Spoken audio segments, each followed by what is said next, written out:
Jelas, kita akan merasakan kebahagiaan, hati plong, lega, dan seterusnya.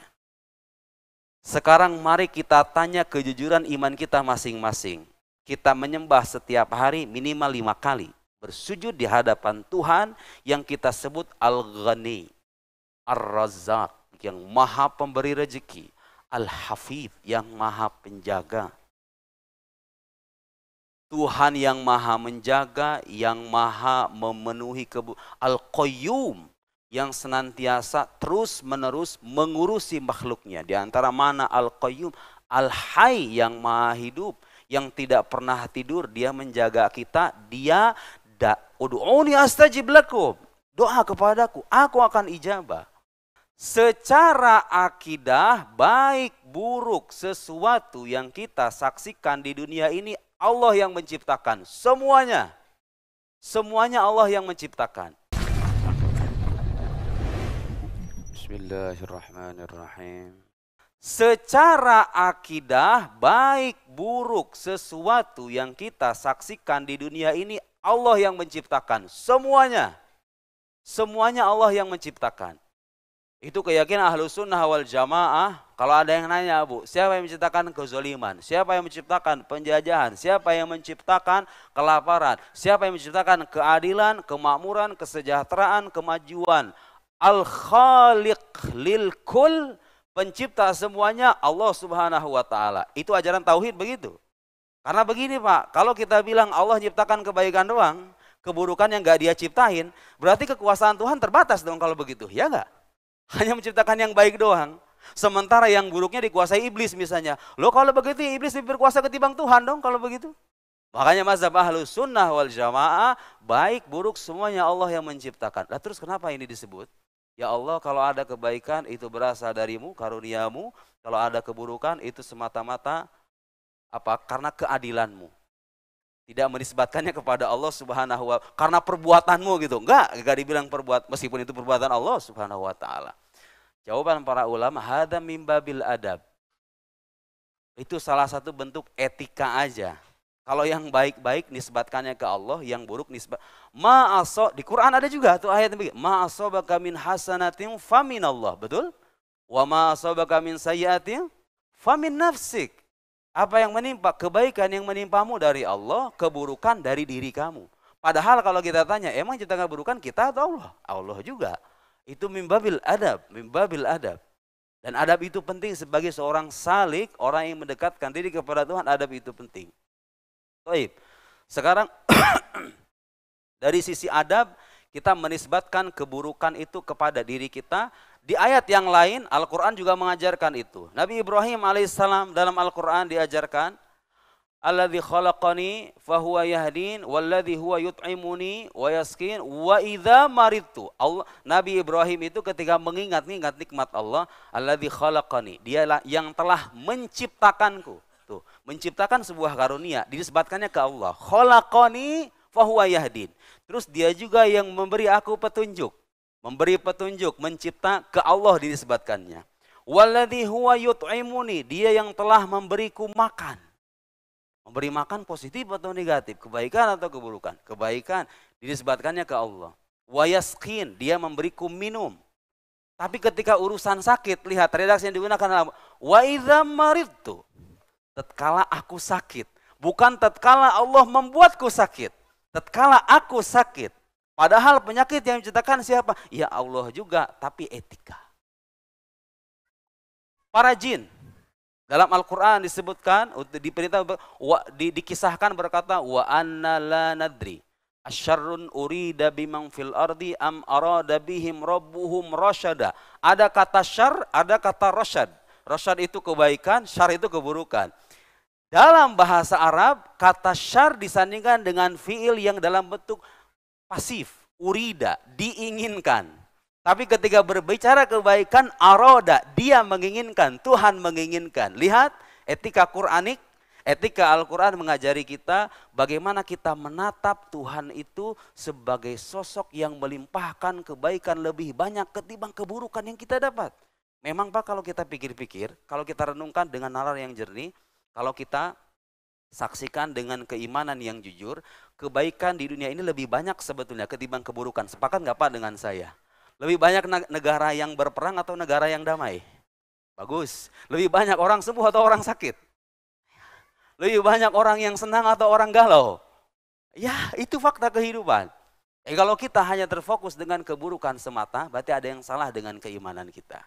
Tapi lihat bagaimana dalam konteks bermunajat, dua tanda petik, bermesra-mesraan dengan Allah Subhanahu wa Ta'ala, kita itu lagi-lagi tidak diminta menampilkan kelebihan, tapi menampilkan kekurangan, menampilkan keburukan. Ciri-ciri orang yang jatuh cinta kepada satu sosok itu Pak, kalau dia berbuat salah, sekecil apapun dianggapnya besar. Kalau dia berbuat baik, dianggapnya kecil, betul nggak Pak? Aduh Pak, segini mah nggak ada apa-apanya kebaikan saya dibandingkan Bapak, betul nggak Pak? Kadang-kadang kan begitu, kita etika sesama manusia. Menyangkut kebaikan kita anggap, udah nggak usah pikirin, itu mah biasa aja segitu mah. Tapi kalau ada kesalahan dikit, aduh mohon maaf ya, aku nggak sengaja. Begitu, itu orang beretika begitu. Dalam konteks hubungan kita dengan Gusti Allah Subhanahu wa Ta'ala, kira-kira juga demikian. Itulah pesan atau moral message di balik ungkapan yang tadi kita paparkan itu. Ada satu lagi nih Pak, ini lebih dahsyat ini. Selanjutnya Imam Athaillah menyebutkan, ilahi, wahai Tuhanku, kaifa takiluni ila nafsi, wa qad tawakkaltali, wa kaifa udam wa antan nasiruli, am kaifa ukhayyab wa antal hafiyubi.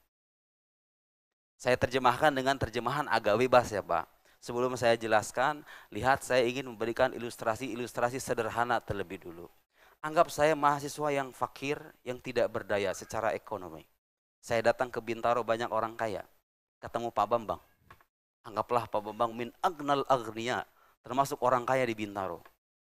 Misalnya, beliau orang terpandang, orang kaya raya, lalu saya datang ke Pak Bambang. Pak Bambang, saya serahkan ya urusan SPP kuliahan saya, biaya hidup saya ke Bapak. Tolonglah Pak, Bapak menjamin urusan hidup saya. Tiba-tiba Pak Bambang mengiyakan. Kira-kira saya sebagai mahasiswa Pak, yang fakir dan tidak berdaya itu, melihat ada manusia. Kita belum bicara Tuhan, melihat manusia menjamin urusan saya. Apalagi bisa saya diangkat sebagai anak angkatnya. Ya sudah, kamu gak usah pikirin jauh-jauh. Kamu jadi anak angkat saya sekarang juga. Urusan kamu saya yang nanggung semuanya. Bagaimana perasaan saya Pak? Bapak sendiri. Kalau di kasus yang berbeda tapi kira-kira intinya sama. Bagaimana perasaannya? Kalau ada sosok yang menjadi penjamin dari urusan-urusan hidup kita. Apakah kita merasa, saya kalau tahu Pak Bambang itu orang paling kaya sebintaro, terus saya diangkat sebagai anak angkatnya. Nggak takut miskin saya, betul nggak Pak? Nah, iya kan? Ngapain saya takut miskin? Raffi Ahmad bisanya. Datang lagi ngasih bantuan ke saya. Oh tenang, kamu butuh apa? Dikasih bantuan sama Raffi Ahmad. Nggak bakal takut miskin saya. Apalagi saya diangkat sebagai adik angkatnya misalnya. Pak Bambang jadi bapak angkat saya, Raffi Ahmad jadi kakak angkat saya. Kira-kira saya khawatir apa itu? Dikasih rumah, dikasih kendaraan, nggak usah pikirin, semuanya dijamin. Kira-kira perasaan manusiawi kita, manakala ada sosok lain yang menjamin dan mengurusi urusan kita, dia menjadi wakil bagi kehidupan kita. Apakah kita tidak merasakan ketenangan dan kenyamanan? Oh jelas, kita akan merasakan kebahagiaan, hati plong, lega dan seterusnya. Sekarang mari kita tanya kejujuran iman kita masing-masing. Kita menyembah setiap hari minimal 5 kali. Bersujud di hadapan Tuhan yang kita sebut Al-Ghani, Ar-Razzaq yang maha pemberi rezeki, Al-Hafidh yang maha penjaga. Tuhan yang maha menjaga, yang maha memenuhi Al-Qayyum yang senantiasa terus menerus mengurusi makhluknya. Di antara mana Al-Qayyum, Al-Hayy yang maha hidup, yang tidak pernah tidur, dia menjaga kita, dia ud'uni astajib lakum. Doa kepadaku, aku akan ijabah.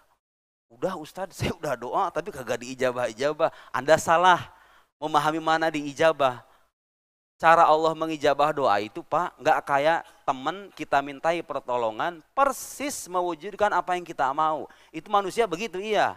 Masa Tuhan mau ada samakan dengan manusia? Tuhan itu cara mengijabahnya lebih luas Pak. Kadang-kadang yang unik begini Pak. Ada orang minta kekayaan, sama Tuhan dikasih kemiskinan. Ada itu kayak begitu.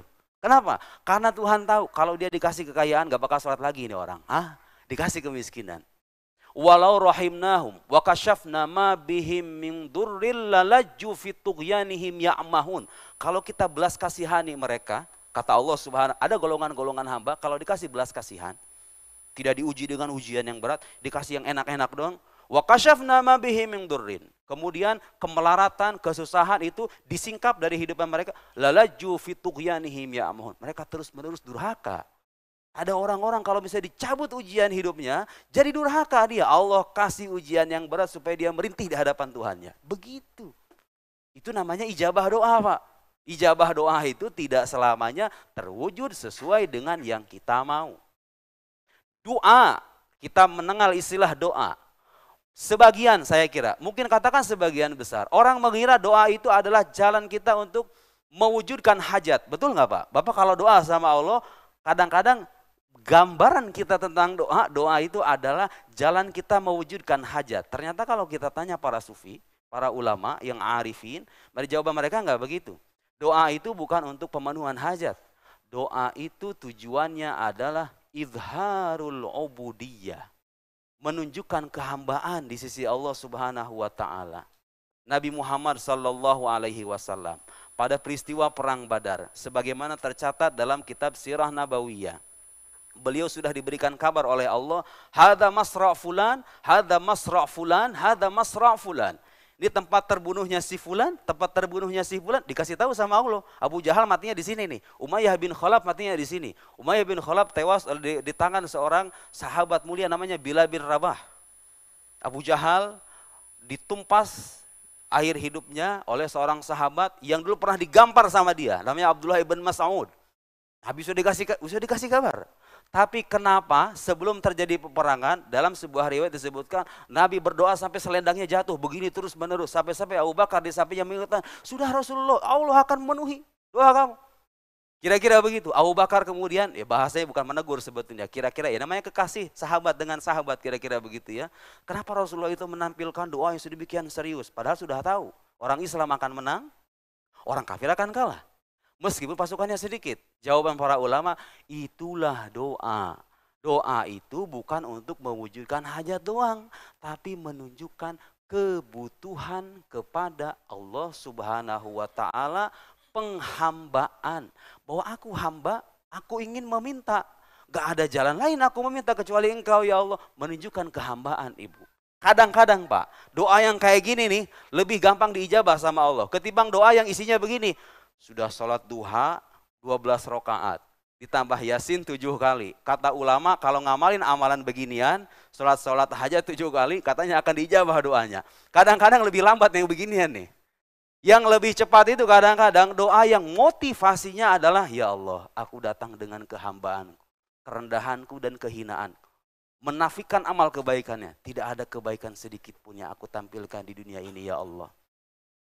Tidak ada puasa, sholat yang sepenuhnya baik ya Allah. Kadang-kadang jangan begini deh Pak. Karena kita kalau misalnya ngelihat interaksi kita sama manusia. Ada atasan, ada bawahan ngomong sama kita sebagai atasan. Merendahkan dirinya. Apa ekspresi kita apa? Rasa empati kan. Rasa belas kasihan kan. Oh, udah selesai. Sini. Apa keinginan kamu? Kan kira-kira begitu. Kita interaksi manusia. Apalagi Allah Subhanahu wa ta'ala. Makanya di antara spirit doa yang perlu kita tanamkan dan barangkali perlu kita koreksi, doa itu adalah cara kita menunjukkan kehambaan. Sampai begini Pak, kata guru saya, ada wali-wali besar, saking dia sudah yakinnya bahwa apa yang dia impikan pun Allah sudah menetapkan untuknya. Sampai dia kalau berdoa cuman gini doang katanya, ya Rob, ya Rob, ya Rob.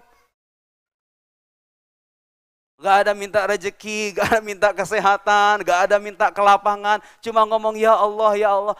Karena sudah tahu. Toh kita kalau berdoa itu yang menjalankan lidah kita siapa Pak sebetulnya?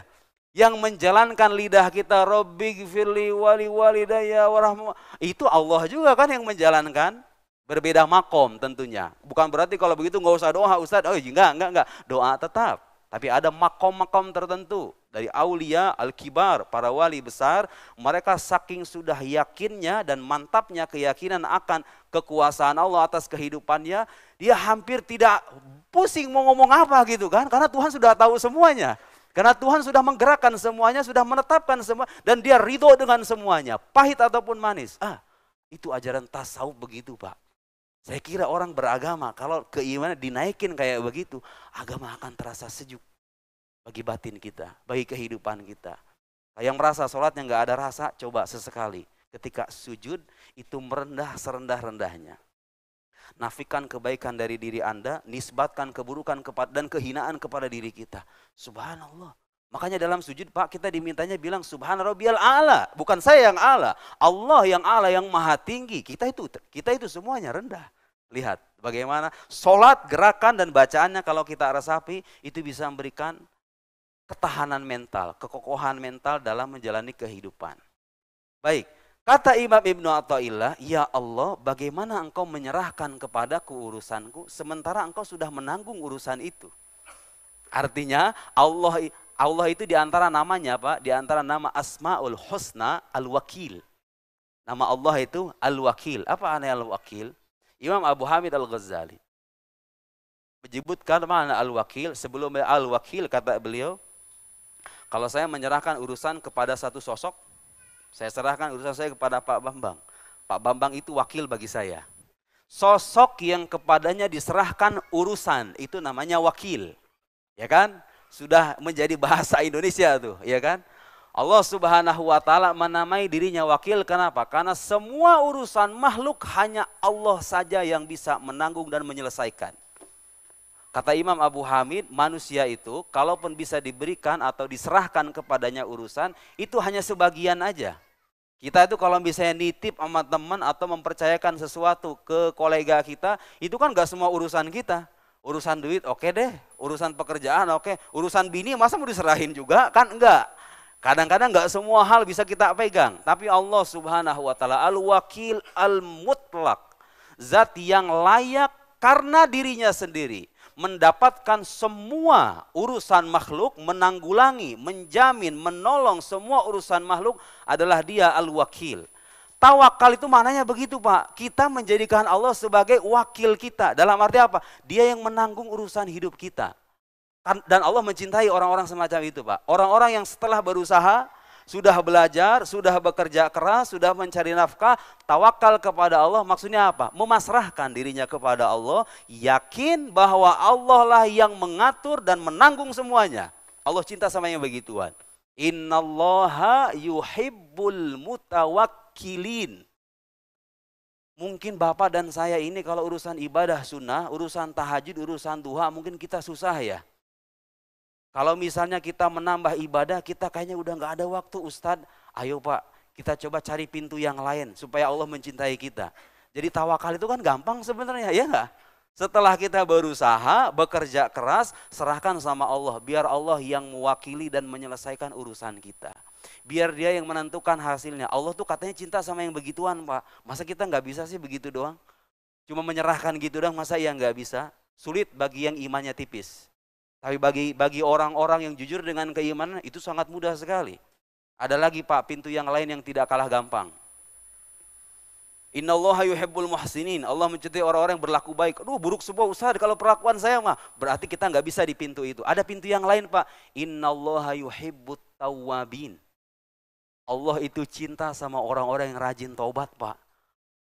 Maksiat, tapi tobatnya rajin. Allah cinta sama begituan. Masa nggak bisa sih? Orang-orang yang udah hidupnya gelap itu, coba. Atau kan Anda nggak bisa tuh ibadah banyak-banyak. Ya coba bertobat. Supaya mendapatkan kasih sayang Allah juga.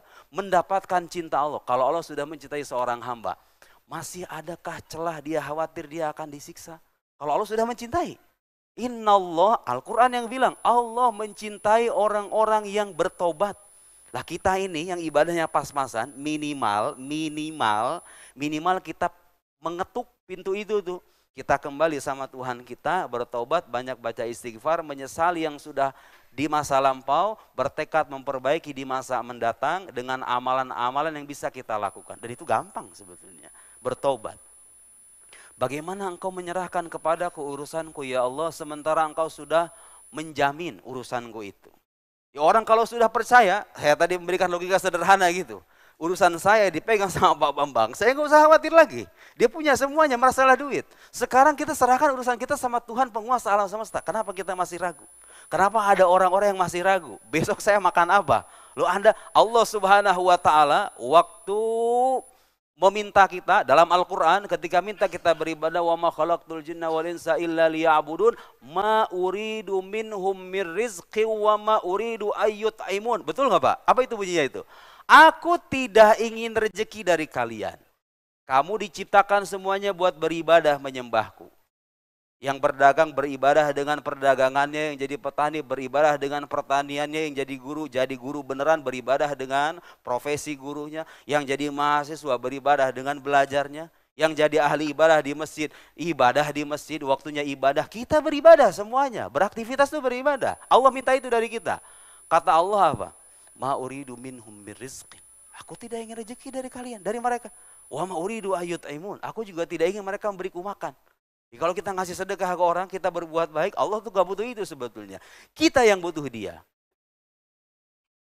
Kalau orang merasa bahwa Tuhannya itu maha kaya, maha menjaga, maha mengurusi urusan makhluk-makhluknya, itu penting dalam menjalani kehidupan beragama agar tidak ada rasa khawatir dan rasa cemas yang berlebih dalam menghadapi masalah-masalah hidup yang kita punya.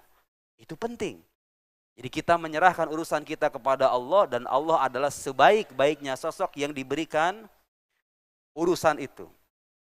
Wa kaifa udham wa antan nasirul. Bagaimana mungkin aku lemah ya Allah sementara Engkau yang menolong urusan kehidupanku. Bapak ngerasa enggak? Kalau suatu ketika dapat kesusahan, tiba-tiba datang kemudahan, yang nolong itu Tuhan.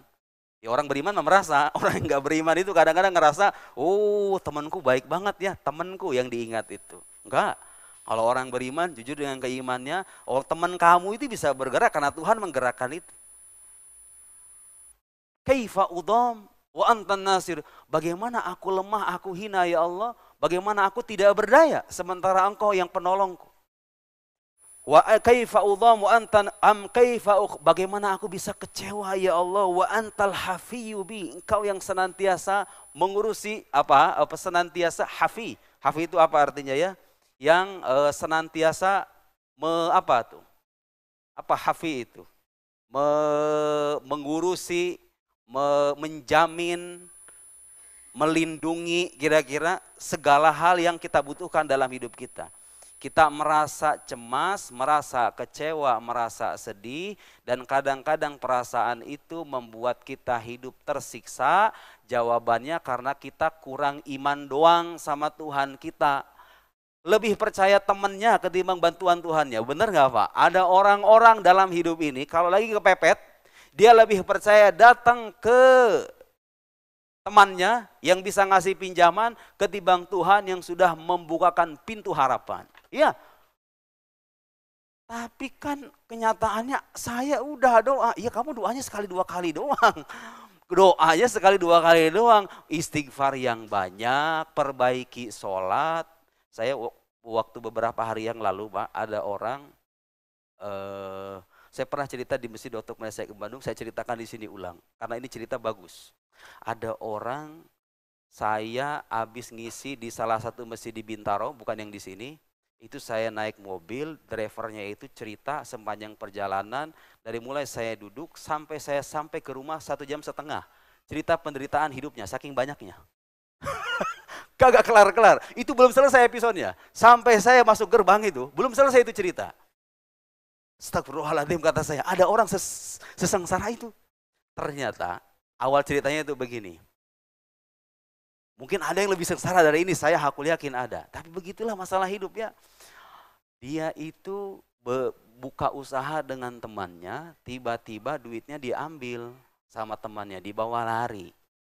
Otomatis mitra-mitranya itu nagih hutang sama dia. Hutangnya banyak. Kepepet, kelilit hutang lah bahasanya. Dihianati sama, pertama kesengsaraan hidupnya dihianati sama teman baiknya. Usahanya hancur. Hutang-hutang tertumpuk di pundaknya. Dia harus membayar hutang-hutang itu nyicil dan itu banyak. Gak ada pekerjaan lain kecuali menjadi driver. Driver sendiri itu harus ada setoran, ya kan? Kalau bukan mobil pribadi harus ada setoran. Belum setoran, belum bayar hutang. Apakah selesai sampai di situ? Ternyata Ustadz, ujian saya gak berhenti sampai di situ. Emang apa lagi Pak? Istri saya minta cerai. Minta cerai istrinya. Terus setelah istrinya minta cerai, ada lagi cerita begini. Ketika istri saya ulang tahun, karena kita udah kepepet, saya terpaksa menjual rumah bersama itu di hari ulang tahunnya. Allahu Akbar. Di hari ulang tahun istrinya, dijual itu rumah satu-satunya. Akhirnya kita ngontrak Pak Ustadz. Terus bagaimana Pak? Ngontraklah kita, kemudian sekarang ini bulan ketiga kita belum bayar kontrakan. Kita mau diusir Pak Ustadz. Jadi itu cerita, momen cerita sama saya, kalau tidak bayar di bulan itu mau diusir sama yang punya kontrakan. Istrinya minta cerai, mau diusir dari kontrakan, duitnya habis, tiap hari harus pontang-panting mau bayarin hutang. Lihat. Belum lagi kadang-kadang dia bercerita, karena saya tidak menyebut nama tidak jadi masalah. Kadang-kadang istrinya melakukan KDRT Bu. Udah masang sara, dipepet sana, dipepet sini, tiba-tiba ngelakuin KDRT. Pernah sampai ada satu fase pengen ditusuk katanya saya sama istri saya. Astagfirullahaladzim Pak, beneran? Iya. Pisau beneran itu? Iya pisau beneran dari dapur katanya. Orang dari belakang saya habis sholat tahajud, lampu dimatiin, tiba-tiba kemudian ada pisau dari belakang. Tapi anehnya Pak Ustadz, saya juga heran dan saya mulai yakin waktu itu. Kalau Allah tidak menghendaki, wallahi hatta pisau setajam apapun, itu gak mempan. Beneran Pak Ustadz, itu saya saksi hidup saya sendiri. Itu pisau setajam itu, ditusukin dari bagian belakang, gak mempan Pak. Dia gak punya ilmu kebal, Tapi lihat kalau Allah melindungi. Kalau Allah melindungi, lihat. Kadang-kadang kita perlu cerita kayak gini nih, supaya yakin bahwa Allah itu melindungi kita gitu loh. Bapak nambah gak imannya? Nambah kan? Kalau ada cerita real, banyak. Lebih banyak kisah-kisah beginian itu. Allah yang menjamin dan melindungi kita. Kadang-kadang orang di titik semacam itu, imannya sama Tuhan tuh makin nambah Pak. Saya ambil pisaunya, saya lempar keluar, jangan sampai kamu menjadi setan di rumah saya. Istrinya bengong begini aja katanya. Kok bisa kamu? Kok bisa itu gak saya pisau? Saya juga gak tahu katanya. Kata suaminya, lihat bagaimana Allah Subhanahu wa Ta'ala kadang-kadang memberi perlindungan di jalan yang tidak disangka-sangka. Jangan khawatir. Terus saya bilang begini, Bapak percaya takdir kan? Ya. Bapak percaya semuanya sudah digariskan sama Gusti Allah. Saya bilang sama Bapak itu, Bapak kalau berdasarkan agama yang saya pelajari, teks kitab suci yang saya baca, Bapak ini orang istimewa. Kok bisa begitu Pak Ustadz? Iya, ujian Bapak itu banyak soalnya. Ujian hidup saya sedikit. Di mana-mana Pak, kalau ujian bagi anak S3, udah pasti beda sama anak SMA kan? Artinya apa? Bapak ini kalau istilah sekolah udah S3 Pak, saya baru SMA doang. Coba itu, begitu ya Pak Ustadz? Lah iya, asyadun nasi balaan al-anbiya thummal amsal. Itu gunanya iman tuh begitu Pak. Manusia yang paling dahsyat ujiannya itu para nabi, kata Nabi yang bilang begitu. Makanya Nabi Muhammad itu Pak, saya sama santri saya baca sirah Nabi tiap hari. Perasaan kata saya, ini episode per episode penderitaan semua isinya. Kehidupan Nabi Muhammad itu, memang begitu kata Nabi. Orang semakin tinggi derajat dari sisi Tuhan, semakin banyak ujian yang dia dapat. Makanya gak usah pesimis Bu. Kalau kita hidupnya lempeng tapi ya, sholat ditunaikan, syariat kita tunaikan, tiba-tiba ujiannya berat. Saya nanya sama bapaknya, Bapak sholat kan? Sholat Pak, alhamdulillah saya kalau sholat gak pernah ketinggalan. Ya sudah, insya Allah, absyir. Itu kabar gembira untuk Bapak. Bapak itu orang yang mulia. Saya ngomong ini bukan menghibur Bapak, memang kenyataannya begitu. Orang-orang yang diberikan ujian hidup berat, itu ada orang-orang yang sedang mendapatkan nikmat dalam bentuk tangisan. Nikmat hakikatnya. Lihat, iman itu bisa memandang kesedihan sebagai kebahagiaan. Kalau kita melihat esensinya, Allah ngasih kita ujian supaya kita mendekat, supaya kita menjauhi kemaksiatan dan kita dekat dengan Tuhan kita dengan kebaikan-kebaikan yang bisa kita lakukan. Itulah pentingnya iman. Baik, itulah petikan dari bait-bait Imam Ibn Athaillah As-Sakandari. Bismillahirrahmanirrahim.